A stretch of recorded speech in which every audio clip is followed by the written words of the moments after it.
Well, I'm happy because Southern States Wrestling, which I've not seen last week, I don't know how I missed it, but I did. Sure I did.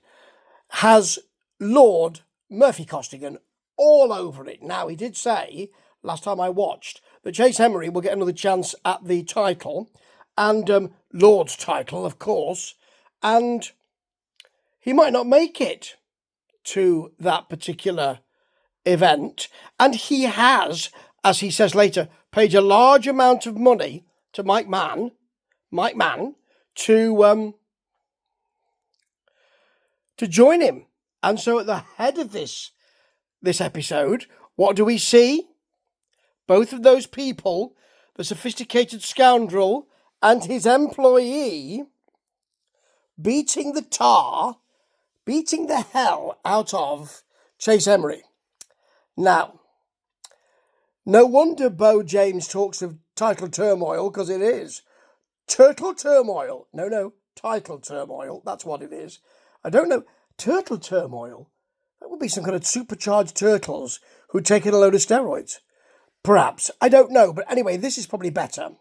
And we do start with the faction versus the syndicate. Now, the faction are Baker and Connelly, the two Jeffs, and the syndicate are the tag team champs with Miss Serenity, Trey Chaos, and Lawrence. Yeah, it's highlights of their last fight. Highlights the last fight.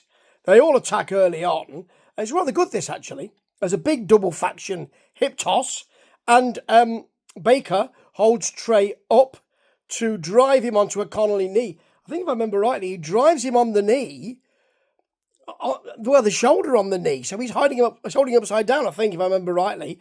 Very nice high Baker uppercut. Huge. Lawrence sells that very nicely, but don't need to sell too much because that's a really teeth-rattling uppercut. Massive. Lawrence then runs into Trey by mistake. Baker slams one of them onto the other. Miss Serenity clearly sees there's a problem here, and she's got to hold on to those titles. They do seem to be her titles rather than Lawrence or Trey's, to be honest. Baker walks into what seems to be a Lawrence takedown. He kind of grabs him by the legs. It's sort of like an atomic drop without the knee without the knee hitting the twig and berries. I suppose it could be a spine buster. It's not quite there, but he gets the pin from it, and there are afters with them beating them up with the belt, and they're quiet afterwards with Joe Wheeler. It's not a face turn, it's a tweener turn, because Jeff Baker is saying the fans out there were cheering for us.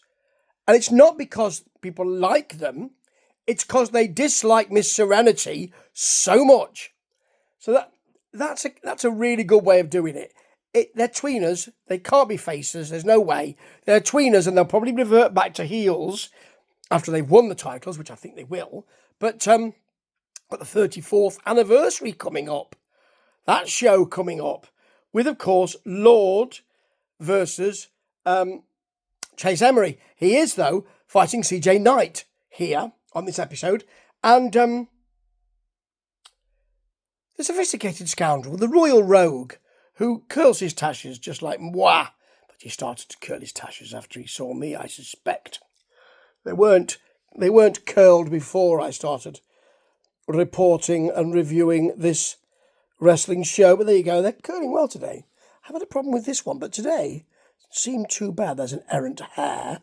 Apart from that, anyway, back to the Lord, whose work I revere, as you know. He's the talent centre of Southern States Wrestling. He has the wrestling acumen, and he's the one who hold on to his title, I believe, even through the Chase Emery turmoil,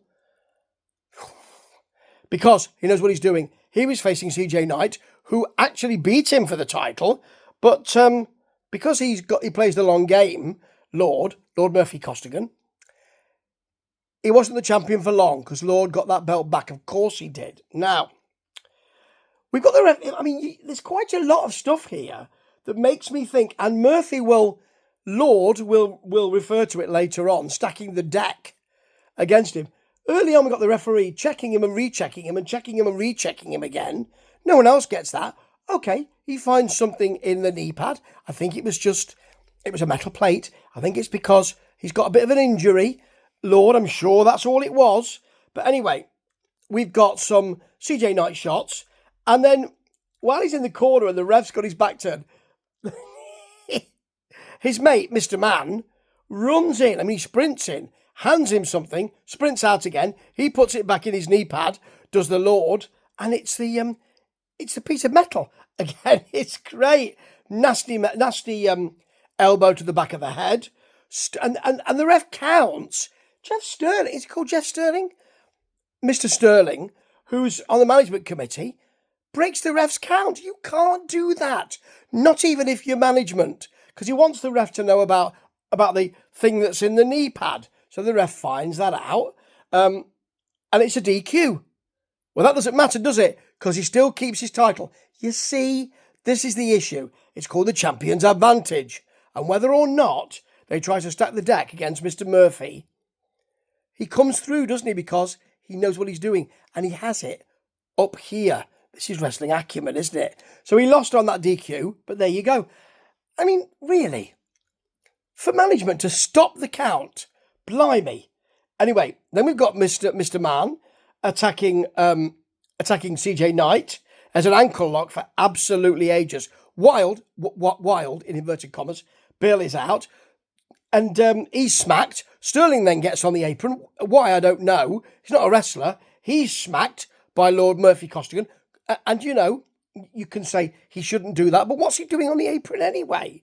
Beau James then gets in. He can wrestle, of course, and has wrestled. He gets a bushwhacker battering ram. I love that, old school. Very nice. Lord then hits the knee drop on CJ Knight. And Chase Emery is out and choked. There you go. Lord leaves. And Joe Wheeler, on commentary, is a little bit angry. And I can understand why Joe is. But this is what happens. If you stack the deck, this is what happens. He'll find a way out.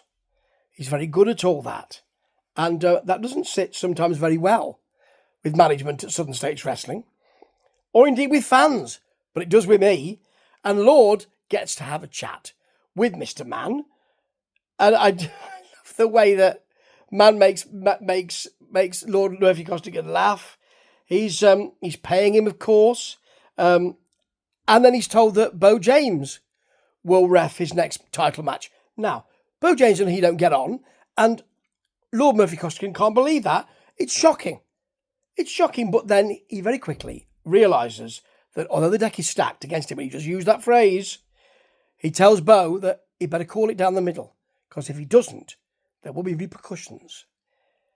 I love it. And I love that Chase Emery is then with Joe Wheeler, and he says that, you know, all the beatdowns he's had and all of that, the pain of not winning the title, it's more painful than that. I suspect you won't agree in the next few weeks and in the match for the 34th anniversary. He can't win it, can he? He can't win it. Well, they don't half want to test Murphy Costigan, but that just shows how good he bloody well is. Oh, I enjoyed Southern States Wrestling this week. I usually do. It's not just for Lord Murphy Costigan. It's a big part of it. But you know what? It feels really, really warm, and they really believe it. And so do I. Ta-ta.